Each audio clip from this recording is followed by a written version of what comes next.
I couldn't see myself taking part in nothing where I would help and aid in any way to shooting and killing these Asiatic dark black people who haven't called me nigger, haven't lynched me, if they haven't deprived me of freedom, justice, and equality, they haven't assassinated my leaders. I couldn't see myself shooting little black babies and black children that don't even have food to eat.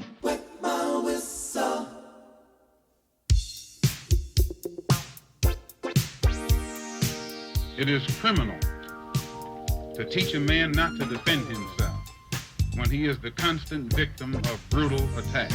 Whites can help us, but they can't join us. There can be no black-white unity until there is first some black unity.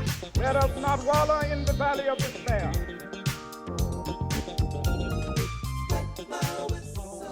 I, Adam Powell, may belong to a group of people that some others may think are inferior. But I belong to a group of people that God, omniscient, omnipresent God, God of all power, says, you are my children, and you're the same as anyone else. I, Barack Hussein Obama, do solemnly swear that I will execute the President of the United States faithfully and will, to the best of my abilities, preserve, protect, and defend the Constitution of the United States. So help me God.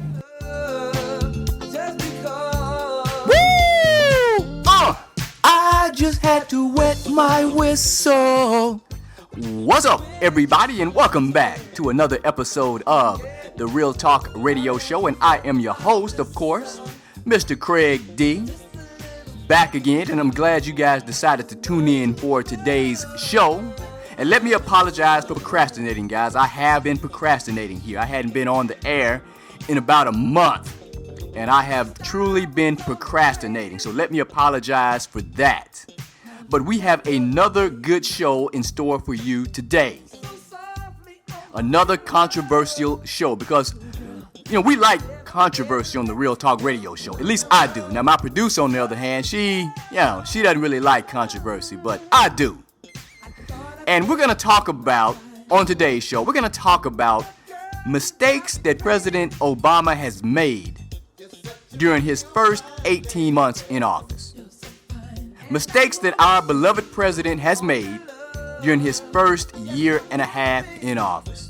This is going to be a good show. Now, I know some of you guys are already offended that I, Craig D., a black man, could have the temerity, the audacity, even down the stupidity to criticize our president publicly. Right? That's what some of you guys are saying, right? I know this nigga ain't finna get on there, man, talking about the president, man. He ain't no real nigga, man. You can't be talking about the president, man. Well, I'm not gonna criticize the president's policies, but I am going to talk about some public relations mistakes that the president has made. Some PR mistakes. Some gaffes he's made because his policies are good. Hang on, let me take this call. For the past 6 years, we've been told that our mounting debts don't matter. We've been told that the anxiety Americans feel about rising healthcare costs and stagnant wages are an illusion. We've been told that climate change is a hoax. We've been told that tough talk and an ill-conceived war can replace diplomacy and strategy and foresight. And when all else fails, when Katrina happens, or the death toll in Iraq mounts, we've been told that our crises are somebody else's fault. Let us not wallow in the valley of despair.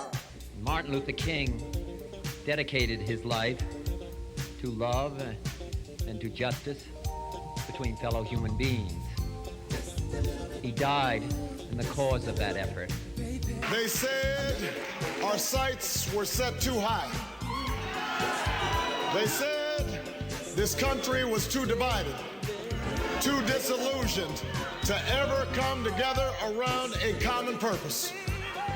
But on this January night, at this defining moment in history, you have done what the cynics said we couldn't do.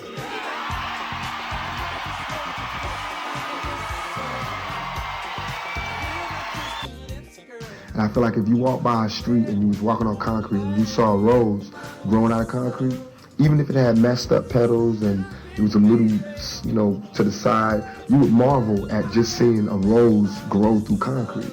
So why is it that when you see some ghetto kid grow out of all of the dirtiest circumstances and he can talk and he can sit across from you, make you smile, make you cry, make you laugh, all you can talk about is my dirty rows, my dirty stems, and how I'm leaning crooked to the side. You can't even see that I came up out of that. Hey, I'm sorry about that, guys, but my mother has the ability to call me at the most inconvenient of times, but she is my mother, and she does have that privilege. And, of course, she told me, she said, what are you doing? I said, well, I'm doing a show. She said, well, don't be cussing. I'm like, oh, okay, mama. But as I was saying before, President Obama has made some public relations mistake that could potentially cost the Democrats and cost him in the 2012 election. Now, his policies, in my opinion, have been right in tune with what the country needs. I mean, the fact of the matter is, Obama has been growing the size of government. There have been a lot of government jobs created. And that's what people on the right seem to have a problem with.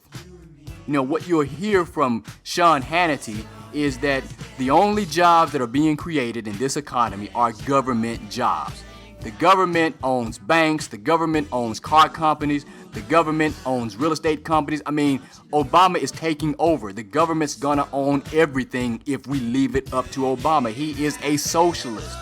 You've heard that shit, right? You've heard Fox News and you've heard Sean Hannity and the likes say that kind of crap. But they never tell you why Obama is growing the size of government. And here's why.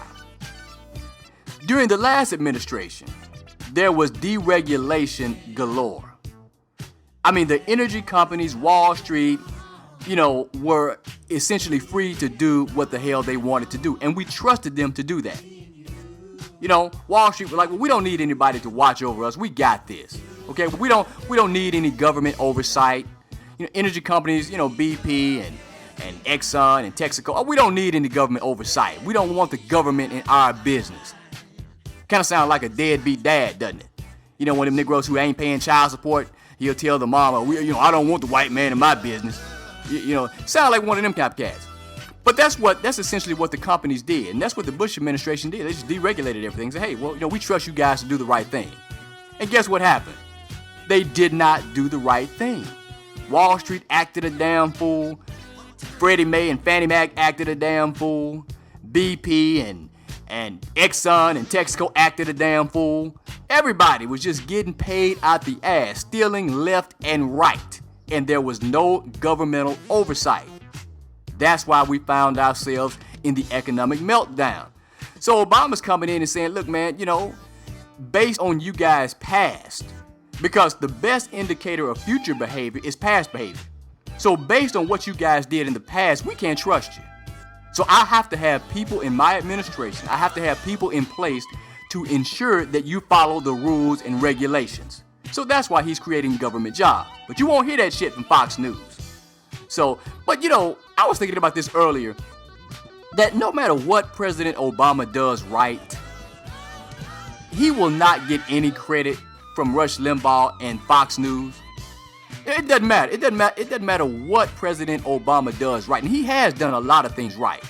He has done most things right, in my opinion. But he will never get any credit from Sean Hannity, Glenn Beck, Michael Savage, Fox News. He will never get any credit. Now, we all know, most of the people who listen to my show, we know that they are hustlers.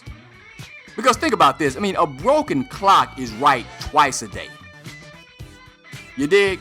So just by accident, Obama would have done something right that Rush Limbaugh could give him credit for. Just by accident. You dig what I'm saying? But you will never hear Rush Limbaugh, Sean Hannity, Glenn Beck. You will never hear these guys give Obama any credit for any damn thing. Obama could bring about utopia and euphoria. Obama could give everybody in America a job and a check for $10,000. He could bring peace to the Middle East. He could give sight to the blind. He could make the lame walk. And I guarantee you, Fox News would still be saying, yeah, but he still sat in Jeremiah Wright's church for 20 years and listened to Jeremiah Wright say, God damn America. He still was associated with Bill Ayers, who was a domestic terrorist, he still